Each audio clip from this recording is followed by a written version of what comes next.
The most debated bill in the state legislature is halfway to becoming a law. The state Senate approved SB 7, an election integrity bill, after more than 7 hours of floor debate this week. And we're joined now by State Senator Bryan Hughes, who authored that bill. Senator, nice to see you. It's been a busy week in Austin. It's heading home for Easter, of course. Sure excited about that. But yes, sir, it's good to be with you. Lots going on at the Capitol. Well, did you expect it would take 7 hours to get it through the Senate? It may have been a record. We started around late in the day yesterday and went until about 2 o'clock this morning. That is the next morning. So it was really something, man. One of the longest, certainly the longest I've ever had. And good discussion. The good news is that the bill's passed. It's a good bill. It's going to make our elections better. Senate Bill 7 does a lot. It bans drive-through voting, it sets uniform voting hours, and it expands the authority of poll watchers, among other things.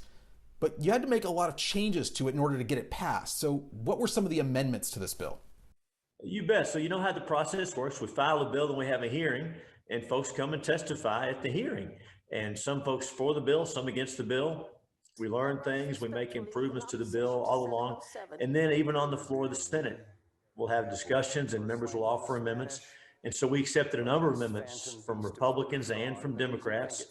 Some of the amendments were bipartisan to get these to make the bill better. So at the end of the day, the bill is going to make our elections so that it's easy to vote and hard to cheat.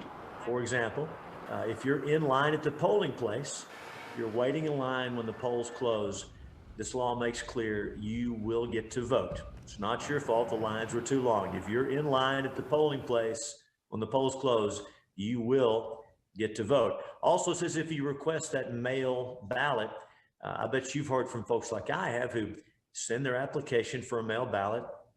Maybe it takes a while to get there. They return their ballot and they're not sure if it's going to make it in time. Well, now under this bill, you'll be able to go online and track it, just like you track a package when you order something online. And so only you will have access to that for your own ballot. You'll know where it is. And also that paper backup.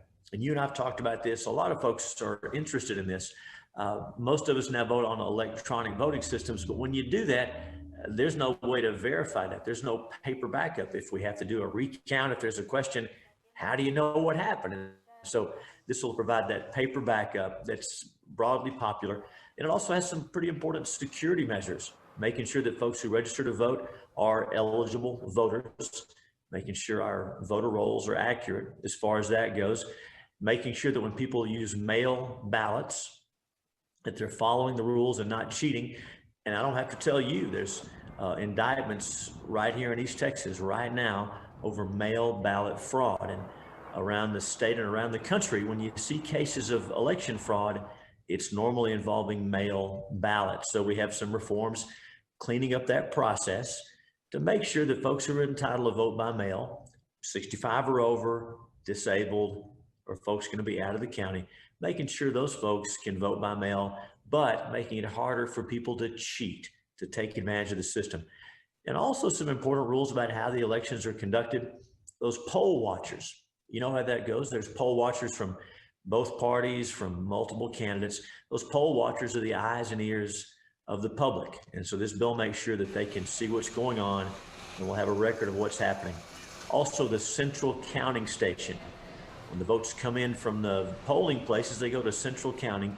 Under this bill, in our larger counties, there'll be a live stream video. So everyone, regardless of politics, can watch and see what's going on in central counting. Also put some checks in place to make sure voting machines are accurate, make sure they're audited. So again, it's an overall bill, makes it easy to vote and hard to cheat. We're really excited about the bill. But a lot of critics would say this bill makes it harder for people to vote, especially minorities. And we'll ask Senator Hughes about that after the break.